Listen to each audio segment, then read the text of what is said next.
An HOA president blocks a wheelchair at the school entrance. The mother tries to pass. Suddenly, hands grab the disabled child and throw her violently onto a lunch table. Chaos erupts.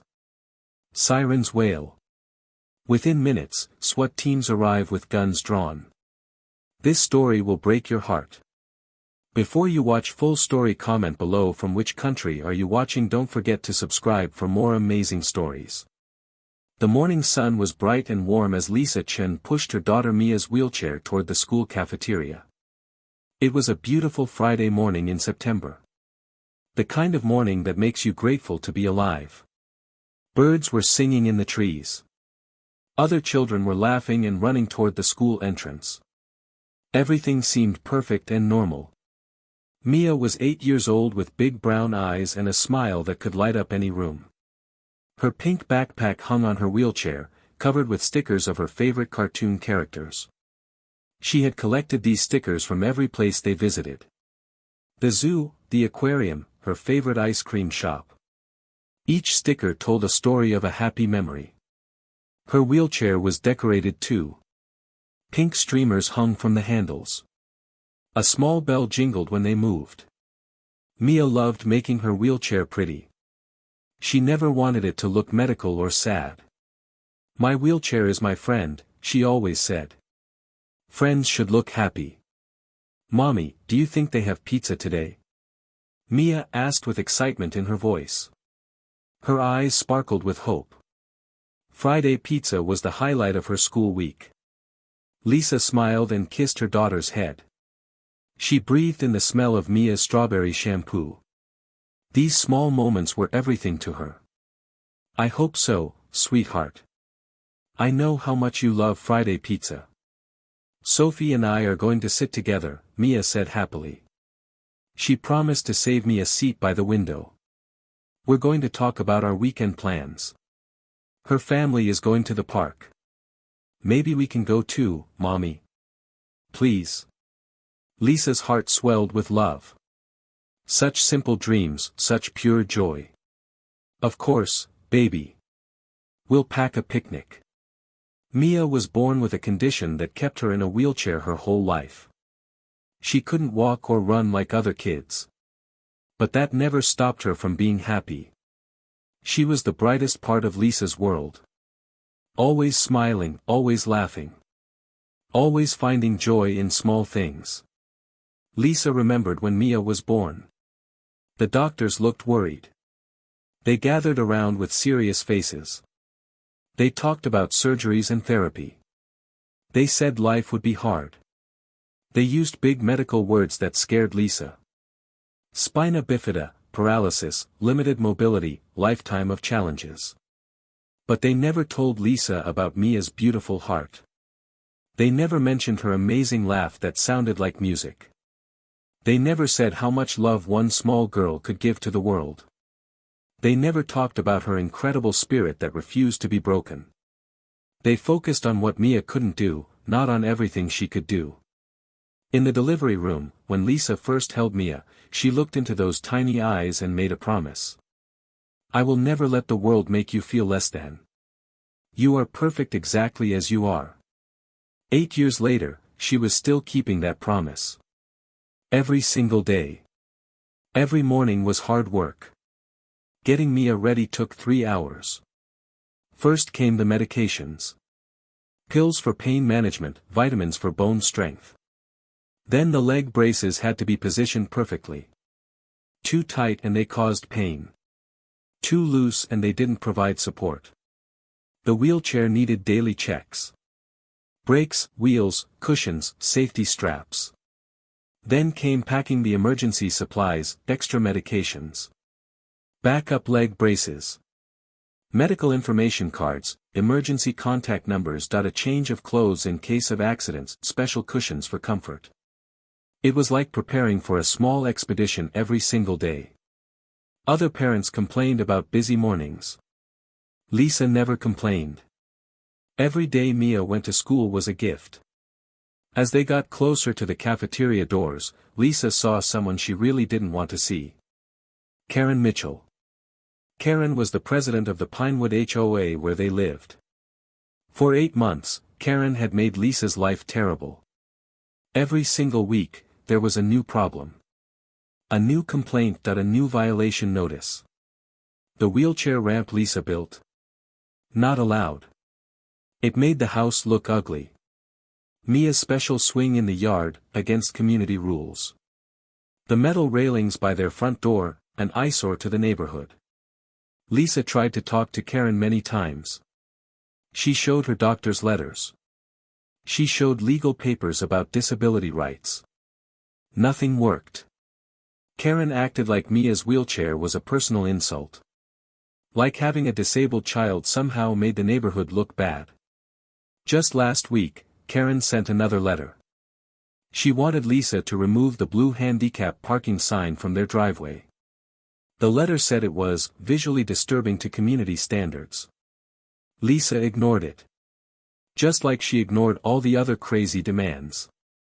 But Karen was getting worse. More angry, more personal. More mean. But Karen had never bothered them at school before.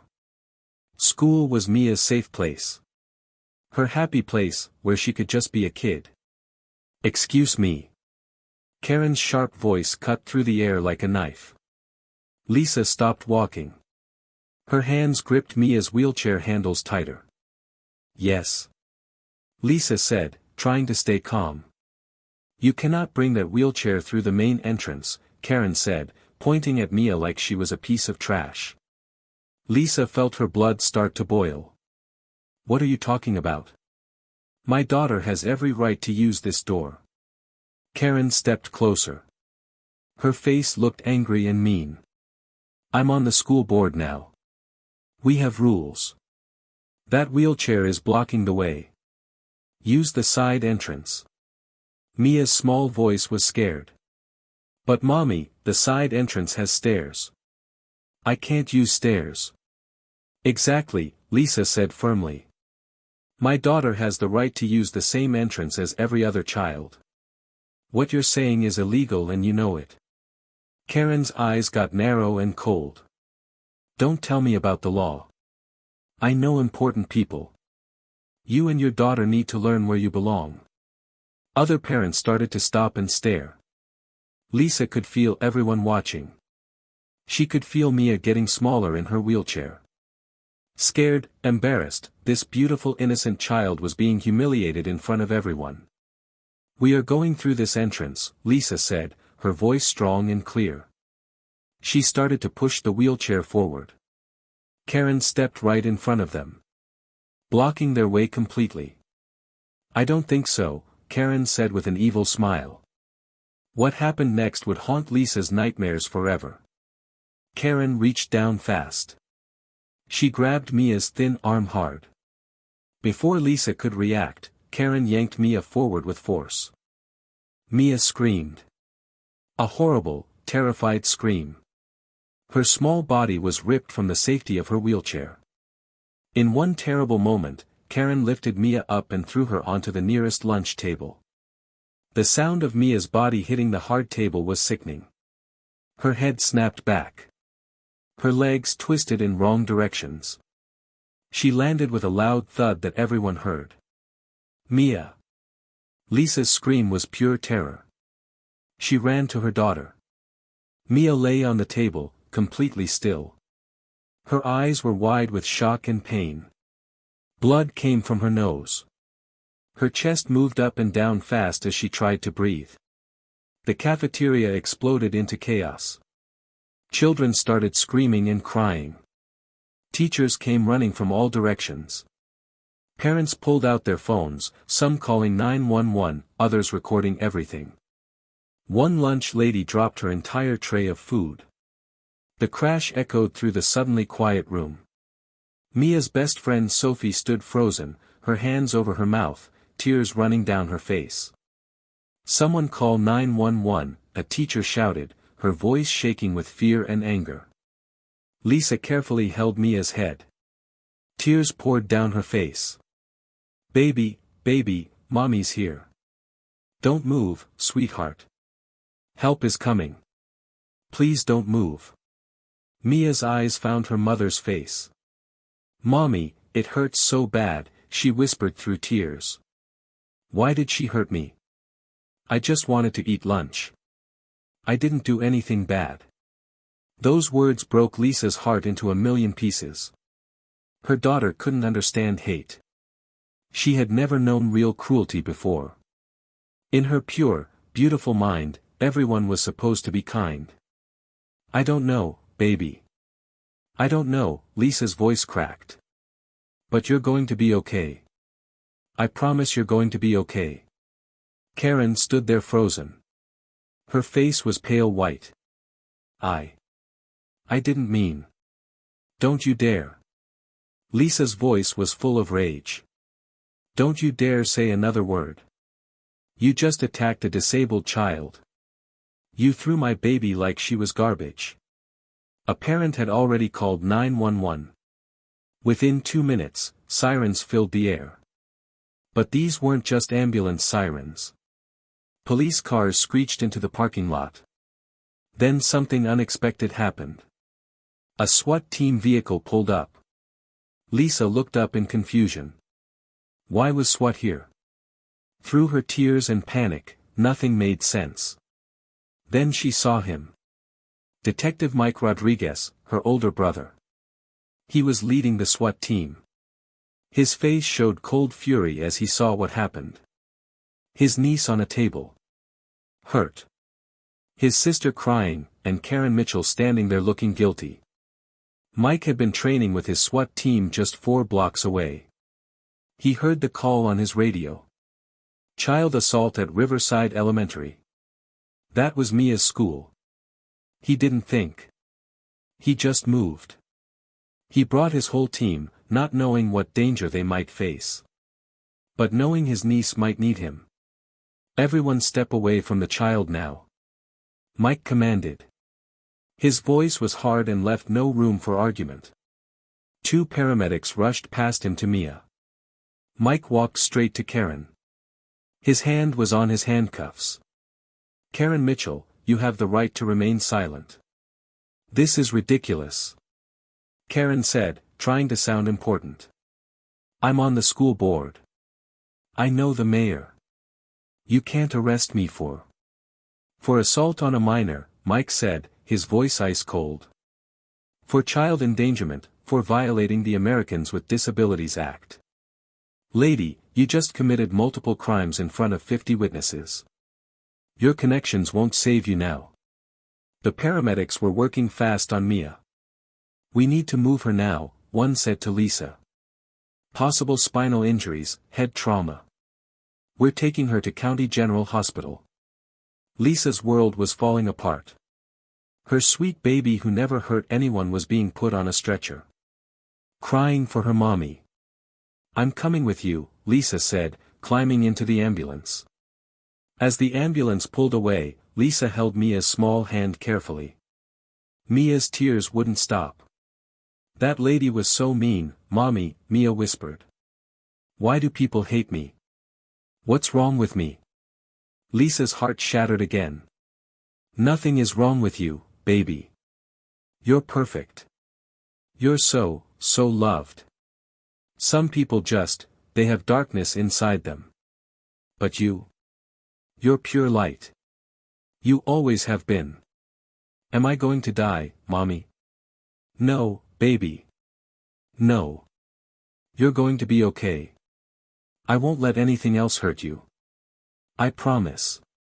At the hospital, Lisa walked back and forth in the waiting room. Doctors were examining Mia. X-rays. CT scans. Checking her brain and spine.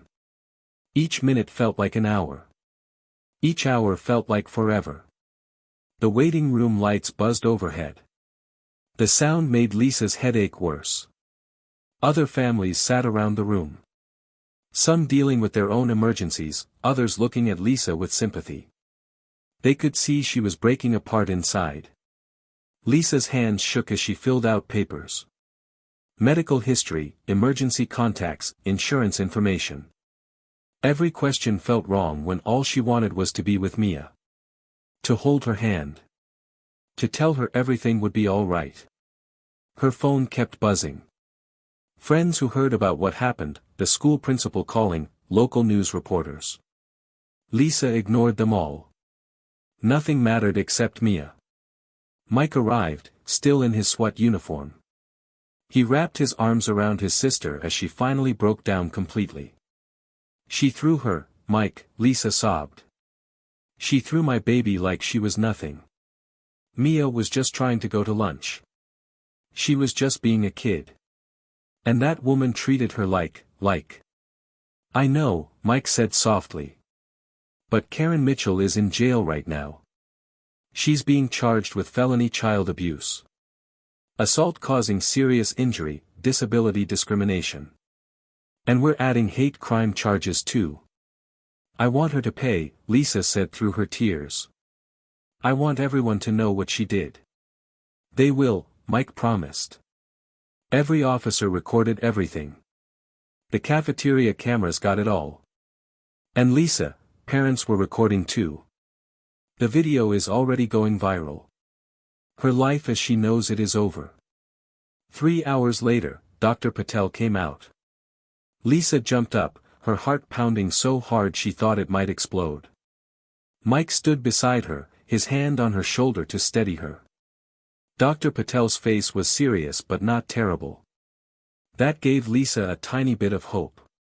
Mia is going to be okay, Dr. Patel said. Lisa almost fell down with relief.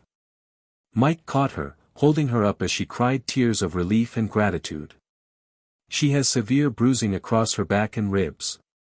A mild concussion and significant trauma to her spine. She's incredibly lucky. A few inches different and we'd be talking about permanent paralysis or death. The words hit Lisa hard. Inches. Just a few inches separated her daughter from being paralyzed forever. Or dead. Can I see her? Lisa asked. Of course.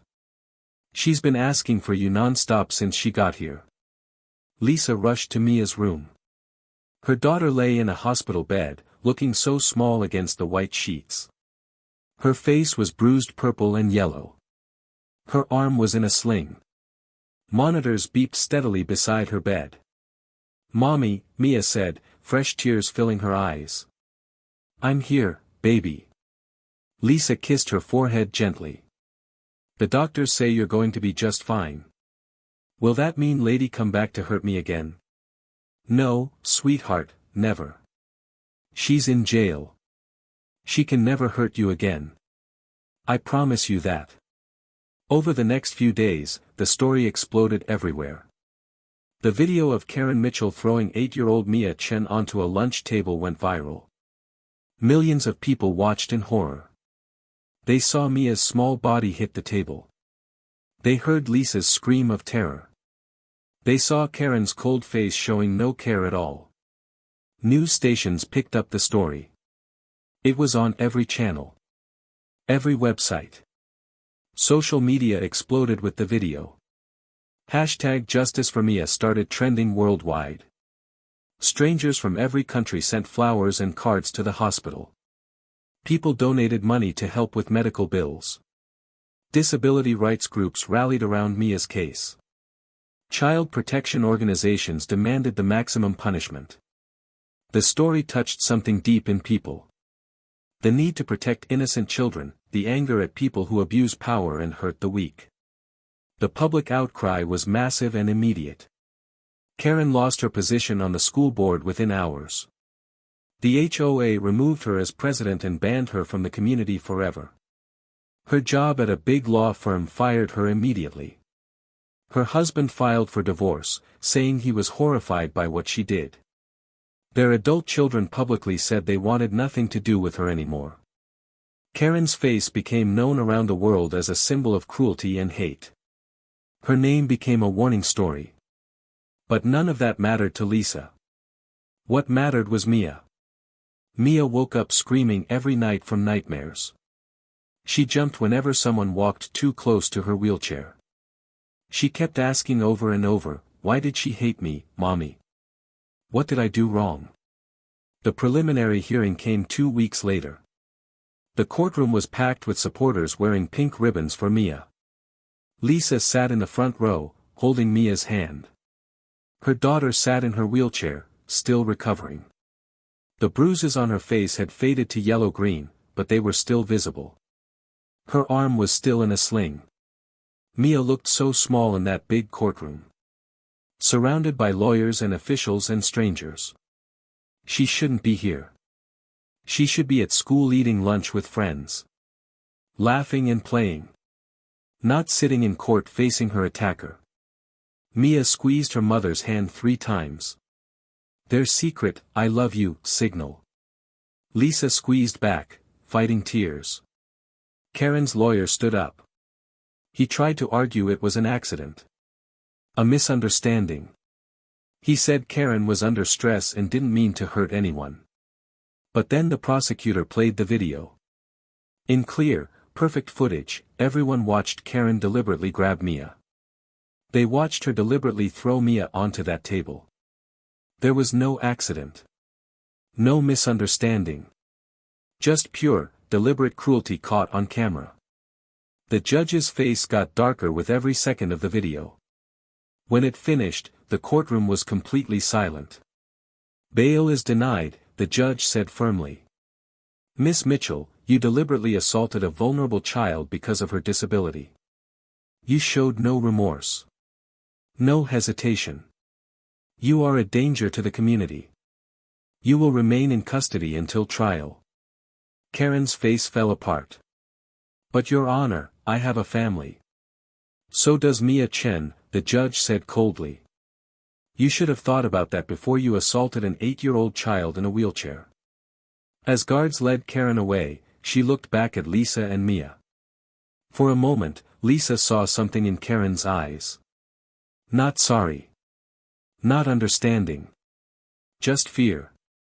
Fear of consequences. Fear of justice. Outside the courthouse, reporters swarmed around them. Lisa had prepared something to say. But when she looked down at Mia, still so small and scared, her planned words disappeared.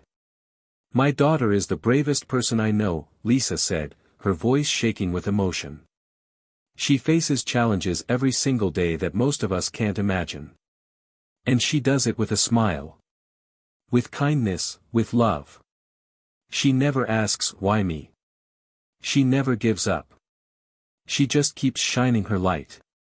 Lisa paused, wiping tears from her eyes. What happened to Mia shouldn't happen to any child. Disabled children are not less than other kids. They're not burdens. They're not problems. They're human beings who deserve dignity, respect, and protection. If Mia's story can help even one other child avoid this kind of hatred, then maybe something good can come from this nightmare. Mia tugged on her mother's sleeve. "Can I say something, Mommy?" Lisa lowered the microphone to Mia's level. "I forgive her," Mia said softly. But her small voice carried across the crowd. "Mommy says holding on to anger hurts your heart. I don't want my heart to hurt anymore. I just want kids like me to be safe." There wasn't a dry eye on those courthouse steps. Even the tough reporters wiped away tears. The trial came 3 months later. The prosecution's case was overwhelming. Too much evidence to deny. Dozens of witnesses testified about what they saw. The video played over and over in court. Medical experts explained how close Mia came to being paralyzed forever or dying. Child psychologists described Mia's ongoing trauma and nightmares. Karen's defense team argued she was stressed. That she didn't understand how serious Mia's condition was. That it was just one moment of bad judgment. But then the prosecutor brought up Karen's history. The HOA violations against the Chen family, the complaints, the letters, the documented pattern of discrimination and harassment over 8 months. This wasn't one bad moment. This was the result of months of building hatred. On the 4th day of trial, Mia had to testify. Lisa tried to protect her from this. But Mia insisted. "I want to tell my story, Mommy. Other kids need to know they can speak up too. The prosecutor was gentle with Mia. She let Mia talk at her own pace. Mia described her love for school. Her friends, her dreams of becoming a teacher someday. She talked about the fear when Karen grabbed her. The pain when she hit the table. The confusion about why someone would hurt her. I just wanted to eat lunch with my friends, Mia said, tears running down her face. I didn't do anything wrong. I just wanted to be like the other kids. Karen's lawyer chose not to ask Mia any questions. Even he wasn't willing to attack an 8-year-old victim in front of the jury. The jury took less than 2 hours to decide. Guilty on all counts. At sentencing, the judge looked directly at Karen. Miss Mitchell, your actions were not just cruel. They were calculated. You saw a vulnerable child and you chose violence. You chose hatred. The law exists to protect people like Mia from people like you. Karen received 10 years in prison. After that, 5 years of probation. She was also ordered to do community service at disability organizations. And she had to pay for all of Mia's medical bills and therapy costs. As the sentence was read, Lisa felt Mia squeeze her hand. Is it over, Mommy? Yes, baby. It's over. But in many ways, it wasn't over. Mia still struggled with fear and anxiety. She still had nightmares. Certain sounds or movements made her jump. The road to healing would be long. However, something beautiful grew from this tragedy. Lisa started a foundation called Mia's Light. It advocated for disabled children's rights and safety. Schools across the country started updating their anti-discrimination policies. Mia's story became a catalyst for real change. 1 year after the incident, Mia returned to Riverside Elementary. The school had transformed. New accessibility features everywhere. Mandatory disability awareness training for all staff and students. A zero-tolerance policy for any discrimination. And in the courtyard, there was now a memorial garden where Mia loved to spend her lunch breaks. On her first day back, her classmates surrounded her wheelchair. All of them wore pink ribbons. We missed you so much, Mia, her best friend Sophie said. We all wanted to make sure you feel safe coming back. Mia smiled. That brilliant smile that had never quite disappeared despite everything.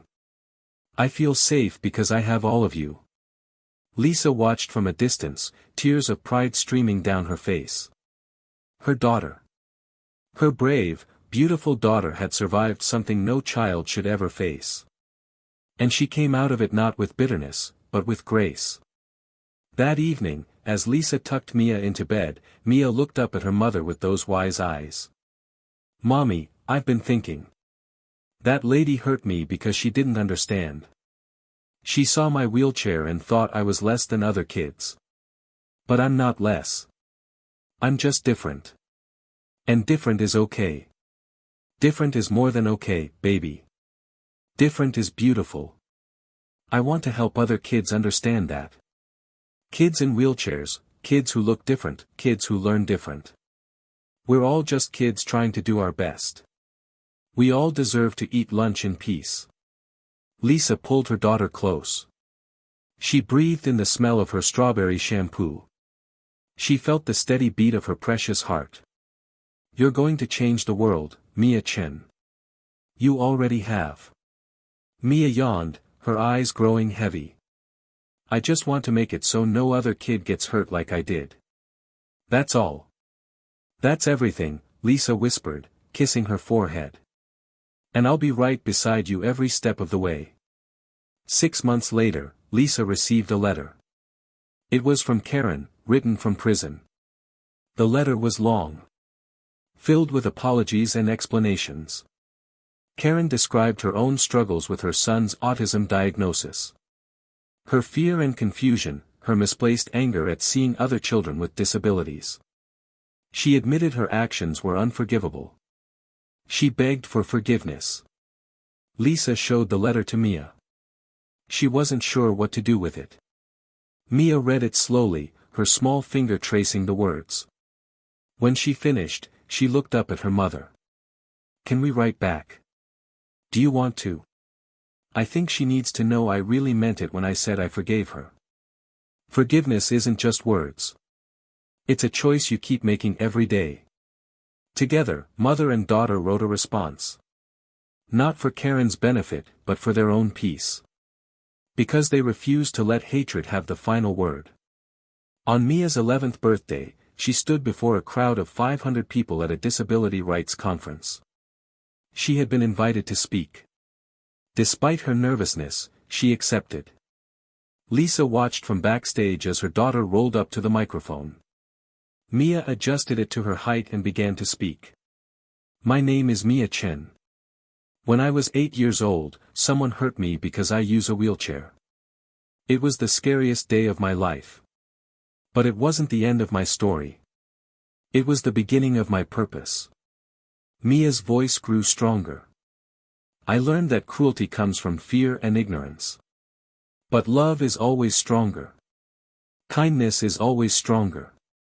And every single person in this room, every person watching online, every person who has ever felt different or less than, you are strong too. Your differences don't make you weak. They make you powerful. They make you you. The audience rose in a standing ovation. Lisa couldn't stop the tears flowing down her face. Her baby. Her brave, beautiful baby had taken unimaginable pain and turned it into purpose. After the speech, a little girl in a wheelchair rolled up to Mia. She couldn't have been more than 6 years old. She had big brown eyes and a shy smile.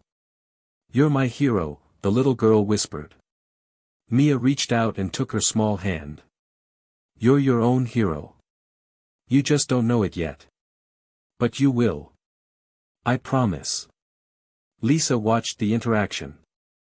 Her heart felt so full it might burst. This was why they fought. This was why they endured the trial. The publicity, the pain. So that little girls in wheelchairs could have heroes who looked like them. So that disabled children everywhere could know they mattered. 3 years after the incident, Karen was released on parole. She had served her time. Completed her programs. As part of her restorative justice process, she requested to meet with the Chen family. Lisa's first instinct was to refuse. But Mia, now 11 years old and wiser than most adults, asked her mother to accept. They met at a community center. Karen looked different. Smaller, older, humbled by her time in prison. Her eyes were filled with genuine remorse. I don't expect forgiveness, Karen began, her voice shaking. I don't deserve it. What I did to you, Mia, was monstrous. I took my own pain and fear and directed it at an innocent child. I've spent every day of the last 3 years thinking about that moment. Wishing I could take it back. Mia listened quietly, her hand in her mother's. I've been working with disabled children in prison, Karen continued. Advocacy, reading programs, learning about their experiences. I'm not telling you this to earn points. I'm telling you because you changed my life, Mia. Your words about forgiveness saved me when I wanted to give up. You showed me more grace than I ever showed you.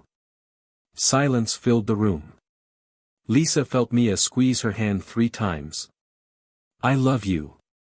Ms. Karen, Mia said softly. I told you I forgave you, and I meant it. But forgiveness doesn't mean forgetting. It doesn't mean what you did was okay. It means I'm not going to let what you did control my life anymore. I'm free because I chose forgiveness. And I hope someday you can forgive yourself. Karen wept openly. Her whole body shook with sobs. I will spend the rest of my life trying to make amends. Not to you specifically. But to every disabled child I can help. That's my purpose now. As they left the meeting, Lisa asked Mia how she felt. I feel lighter, Mommy. Like I finally let go of the last bit of anger I was holding. Now I can just focus on the good stuff. Helping kids, making friends, being happy. Lisa pulled her daughter close. I'm so proud of you. You took the worst moment of your life and turned it into something beautiful. We did it together, Mommy. You and me, always.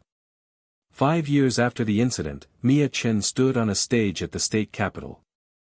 Legislators had just passed Mia's Law, Comprehensive Protections for Disabled Children in Schools. The law included mandatory training for all school staff, severe penalties for discrimination, and resources for families. Mia, now 13 years old, gave a speech that was broadcast nationwide. 5 years ago, someone hurt me because of my disability. Today, I stand here knowing that no other child will face what I faced without strong protections and consequences. This law isn't about revenge. It's about justice.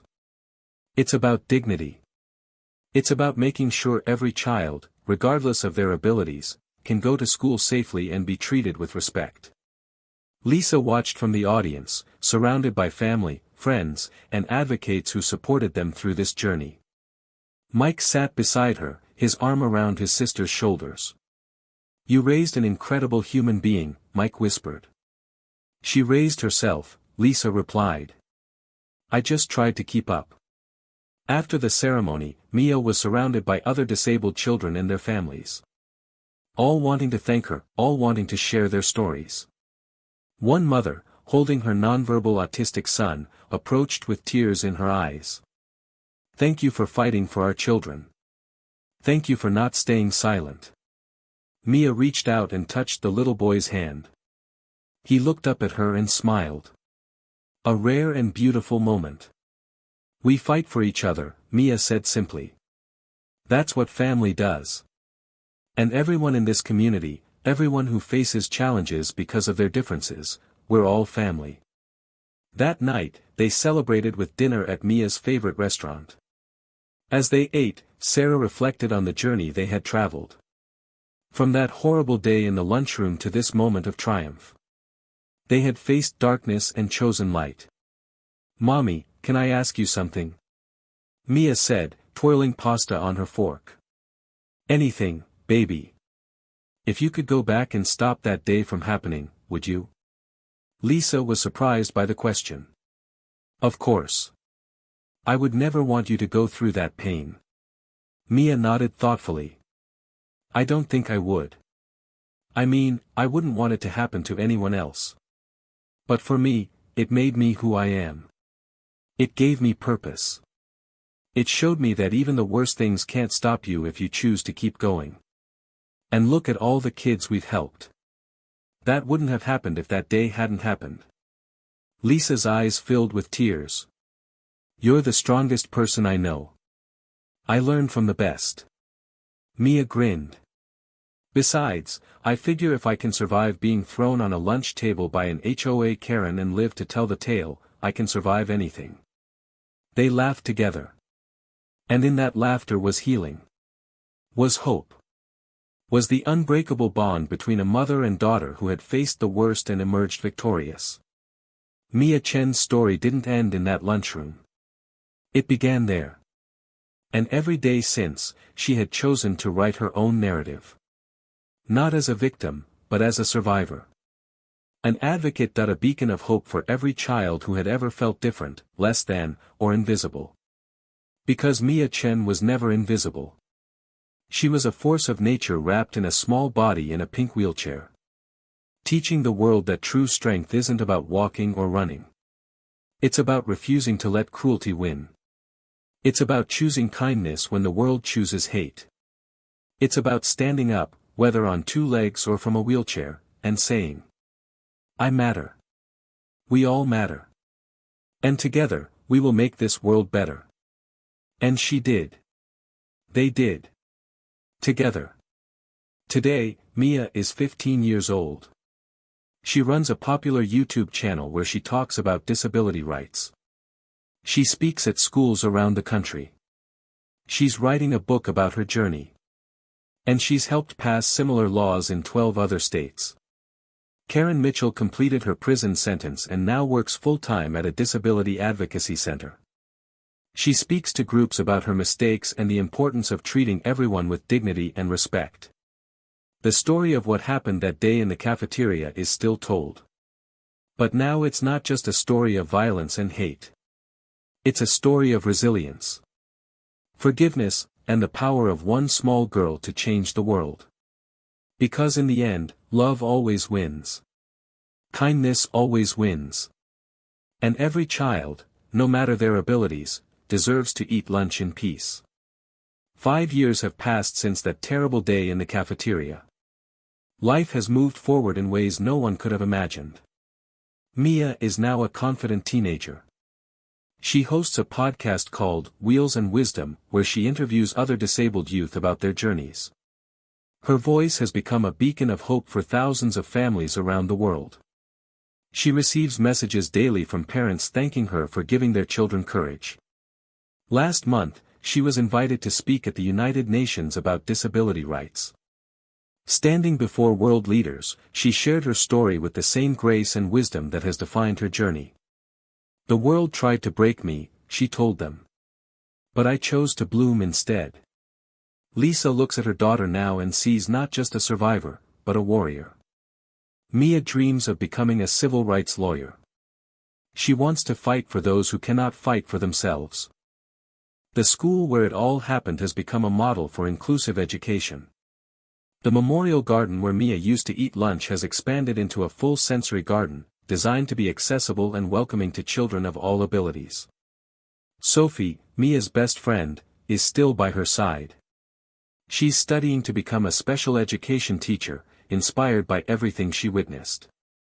Karen Mitchell completed her sentence and now dedicates her life to disability advocacy. She will never fully repair the damage she caused, but she spends every day trying. Mia's law has now been adopted in 23 states and counting. Thousands of disabled children go to school safer because of what Mia endured. And Lisa? She looks at her daughter every morning and still sees that 8-year-old girl who just wanted to eat pizza with her friend. But she also sees so much more. A young woman who took the worst moment of her life and transformed it into a movement. A voice for the voiceless. A light in the darkness. We survived the worst, Lisa often says. And we created something beautiful from the ashes. Every year on the anniversary of the incident, the Chen family hosts a community event called Lunch in Peace. Families gather to share a meal and celebrate the power of resilience. Hundreds attend. This year, Mia stood before the crowd and said something that brought everyone to tears. 5 years ago, someone threw me away like trash. Today, I stand before you knowing my worth. You are not your disability. You are valuable. You are worthy. You are loved. As the sun set on the event, Mia sat in her decorated pink wheelchair, surrounded by friends. Lisa stood nearby, watching with pride. Are you happy, baby? Lisa asked, kneeling beside Mia's wheelchair. Mia smiled that brilliant smile that had survived everything. I'm more than happy, Mommy. I'm free. And I'm exactly where I'm supposed to be. And she was. They all were.